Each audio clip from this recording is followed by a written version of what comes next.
Bonsoir tout le monde et bienvenue sur la chaîne de Fat2FitFR sur YouTube et @Fat2FitFR sur Twitter. Je suis ravi de vous retrouver ce soir.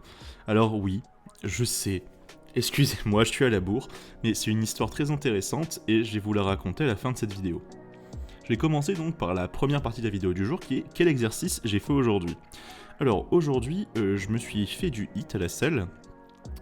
Pour une simple raison, c'est que j'avais envie de faire ça, j'ai envie de faire du cardio, j'avais envie de me, entre guillemets, faire du mal. Et j'ai donc du coup pris la liberté de me dire, je vais me faire un petit coup de hit. Donc j'ai pris une playlist qui était sur YouTube pour la faire sur un vélo. Je variais juste mes positions, c'est-à-dire vous imaginez un vélo de salle ou un vélo de course, voilà. Imaginez un vélo type Tour de France.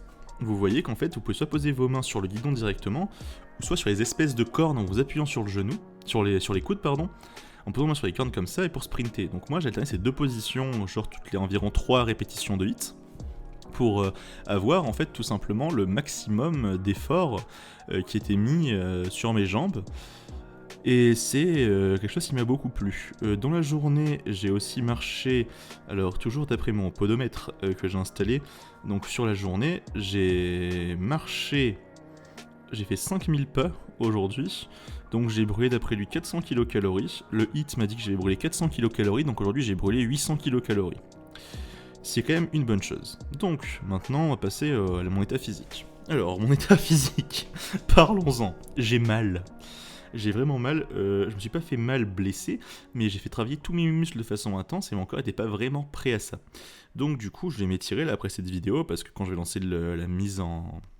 Enfin, la fin du montage, l'édition de la vidéo et la mise en ligne, j'aurai du temps pour m'étirer et pour faire tout ça correctement. Donc, c'était très dur, mais pas tant que ça, c'était juste en fait un combat contre moi-même et ma flemme en réalité. Donc, bien sûr que oui, j'ai douillé physiquement, mais en termes de souffle, ça allait. J'ai essayé de me maintenir à un rythme cardiaque constant de 161 ou plus battements par minute, je suppose, pour les phases où j'étais dans la phase dure, c'est-à-dire où je devais tout donner. Donc j'étais dans un rythme cardiaque qui était considéré comme élevé pour ma tranche d'âge.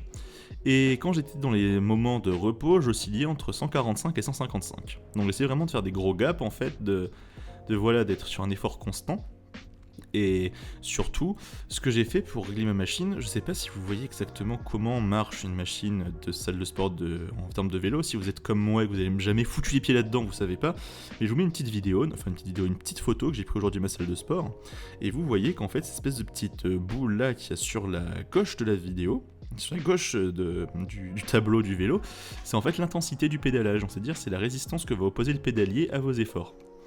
Alors, ça, c'est le réglage que j'ai fait. Je l'ai fait complètement au pif parce que je voulais quelque chose qui soit quand même assez résistant pour me donner un petit peu à forcer sur mes jambes, mais pas trop non plus pour pas que ça me fasse mal et que je sois juste en mode ultra congestionné.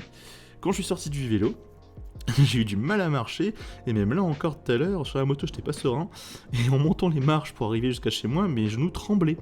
J'étais pas du tout prêt à ça. Donc voilà, vous avez un petit overview de mon état physique. Maintenant, mon état mental. Alors, ouais, j'ai la dalle, concrètement. Ouais, j'ai faim.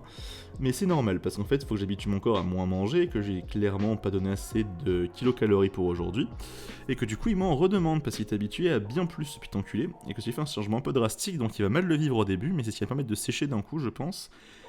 Et c'est pas mal. Je me suis aussi rendu compte qu'avec les efforts que j'avais déployés pour faire du vélo aujourd'hui, que franchement, bouffer de la merde après ça, ça serait une insulte au travail que j'avais fait. Et que du coup, j'avais envie de sucre, mais j'en ai plus envie parce que ça m'a complètement dégoûté.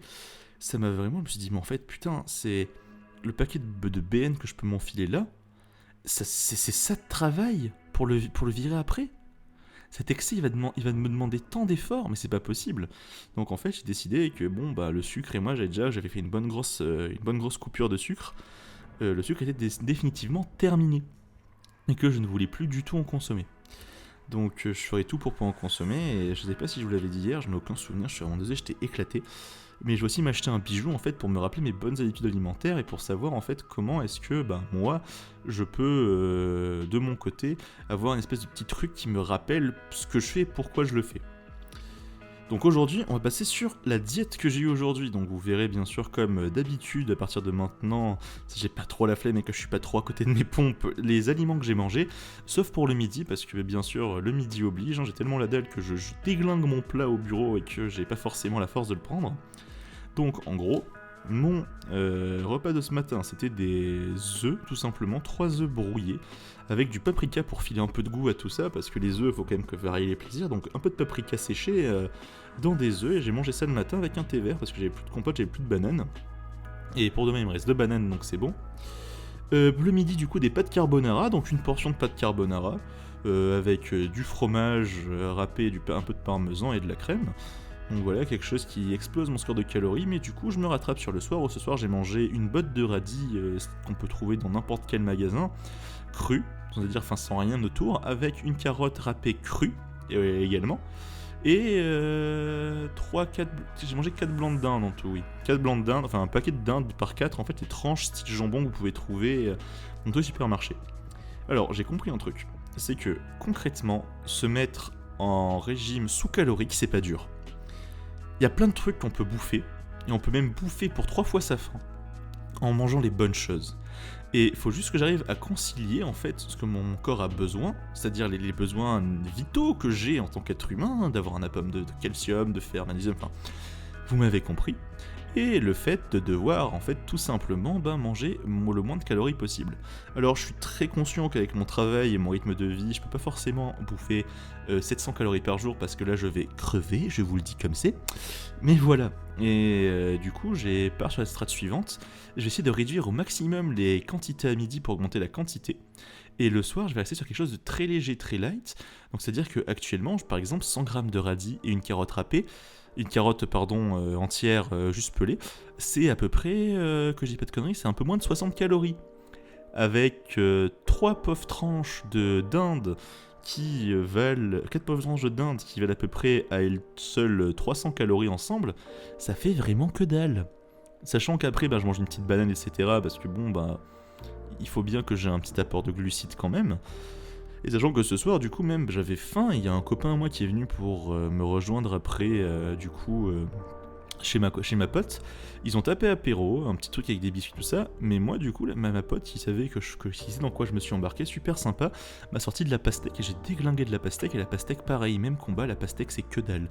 300 grammes de pastèque, c'est un truc absolument insignifiant de calories, donc franchement, on peut y aller, la pastèque est notre ami. Donc, je vais vraiment essayer de prendre tous ces légumes qui sont ultra bas en calories, me faire un tableur Excel et monitorer mon nombre de calories et faire coïncider ça avec Weight Watchers et mes poids et mes besoins en tant qu'humain. Par là, j'entends que concrètement, je vais avoir un tableur Excel avec le nom de l'aliment, le nombre de calories pour la quantité que j'en ai mangé. Est-ce que du coup cet aliment m'apporte quoi concrètement, et faire un tableau avec les besoins que j'ai par jour. Donc c'est-à-dire sectionne radis, donc radis, et ça fait un calcul automatiquement en fait, c'est ça qui m'intéresserait. Donc j'ai commencé à faire un tableur Excel avec tous les aliments que je connais et que j'utilise souvent pour savoir à quel moment je peux manger quoi, comment je peux me faire plaisir sainement, parce qu'en fait un régime, on n'est pas du tout obligé de se priver, c'est des conneries. Je me rends compte que les mecs qui me disent je suis gros parce que j'arrive pas à maigrir, je suis désolé pour vous les mecs, mais vous vous mentez à vous-même. À moins que vous soyez maori ou que votre génétique vous pousse et vous force à stocker la graisse comme un bâtard parce que vous avez des ancêtres qui ont sur des générations eu besoin de stocker de la graisse pour aller traverser de l'Atlantique, vous pouvez maigrir. Et franchement, c'est pas quelque chose qui va être très long en plus. Vraiment, moi je me suis rendu compte aujourd'hui de ça. Et que je peux pas avoir une diète qui me fait et prendre du muscle et perdre du poids, ça n'existe pas, et que moi ce que je veux c'est perdre du gras. Mon objectif c'est de sécher, de perdre le plus de gras possible et de devenir, on va dire, plus svelte et plus mince. Après, si je veux faire de la muscu, je pourrais faire de la muscu au poids du corps, et ça me dérange pas du tout. Ça veut dire aussi que je pourrais faire plus de sports, des sports des sports comme le football, le basket, un peu de handball par-ci par-là, une partie de rugby. Mais ça, je peux le faire si je suis plus léger, parce que je me ferai pas mal en le faisant. Et je me rends compte que perdre 30 kilos d'ici la fin de l'été, c'est franchement pas la mer à boire. Et si on a un d'entre vous qui regarde ces vidéos et qui est dans mon cas et qui était en mode « Oui, mais le petit paquet de gâteau, il est confortable. » Alors oui, je te comprends, mec. Ton paquet de BN, il est confortable. Mais bordel de merde, franchement, t'as pas grand-chose à donner pour changer, si t'as envie de changer, bien sûr. Après, si tu veux rester comme t'es, que tu t'estimes très bien comme t'es, ne change pas. Tant que c'est pas un problème pour ta santé, ne change surtout pas. Vraiment, c'est voilà. Donc là, on a conclu le point sur ma diète, ce que je comptais faire et ce que j'allais manger aujourd'hui. Maintenant, j'ai passé la petite fun fact de la journée. Donc du coup, l'accident que je me suis mangé aujourd'hui en moto, donc je n'étais pas du tout impliqué dedans. Donc je vous explique. Comme je vous l'ai dit, donc je partais récupérer littéralement ma manette de Nintendo Switch que j'avais oubliée chez une meuf que j'avais gentiment chafouinée et avec qui on s'entend très très bien, mais il se passe rien parce qu'elle a un mec et que je l'ai conseillé justement tout ce soir sur qu'est-ce qu'elle allait faire avec son mec. Il y avait notre pote avec nous, donc en plus c'était encore plus compliqué de faire quoi que ce soit. Et je me suis rendu compte finalement que sur la route il y avait j'ai entendu un gros bruit. C'était genre c'est en moto, j'entendais quelque chose de comme ça. Et en moto avec le casque et moi mes écouteurs, parce que du coup je me sers de mes écouteurs pour avoir le GPS parce que la nana elle habite dans un bled paumé, c'est incommensurable. Et j'entends un gros bruit, mais vraiment un truc à réveiller les morts quoi. Donc je m'arrête, je ralentis parce que normal, voilà, c'est comme ça. Et donc, je suis autoroute, c'était de telle façon que c'était une montée avec un virage sur la droite, avec une espèce de colline butte qui cachait vraiment la vue. Donc, je ralentis, j'arrive à moto et je vois en fait 2 camions qui sont complètement rétamés sur le côté. Donc, du coup, premier réflexe, je me mets sur le côté, je vais voir les mecs, parce que les mecs étaient quand même visibles d'assez loin, si vous voulez. Pour pas les voir, les percuter, fallait vraiment avoir envie. Même à 140, tu pouvais t'arrêter 20 fois. Donc je vais voir les mecs qui sortent des camions, etc. Donc je les accompagne sur le bas-côté. Et je leur dis, ouais, mais est-ce que vous allez bien ? Donc les mecs, ouais, ils avaient l'air d'aller bien. Je les mets sur le bas-côté. Bon, puis je commence à voir l'embouteillage qui se crée derrière. Et les gens qui sortent pour voir, pour essayer de porter secours. Franchement, une belle leçon d'humanité. Donc on met les triangles vachement en amont avec une autre personne qui m'a aidé. Et du coup, en fait, les voitures commençaient à s'entasser. Donc nous, on a appelé les secours arrivaient. Et ce que j'ai fait, c'est que j'ai pris ma moto, j'ai remonté la file en sens inverse pour dire aux gens de s'écarter, qu'il y avait les secours qui arrivaient. Et en fait, j'ai lancé un mouvement de foule gigantesque sur l'autoroute. Et les gens ont commencé à tous s'écarter devant moi. Je me suis senti comme Moïse, putain. C'était magique. Donc c'est pour ça que j'étais un petit peu en retard ce soir, et je m'en excuse d'ailleurs, mais c'est pas vraiment quelque chose que j'ai pu contrôler. Donc c'est à peu près la fin de ce compte-rendu du jour. Je voulais donner des remerciements à tous les rays qui me suivent du forum. Merci la famille, ça fait plaisir, franchement.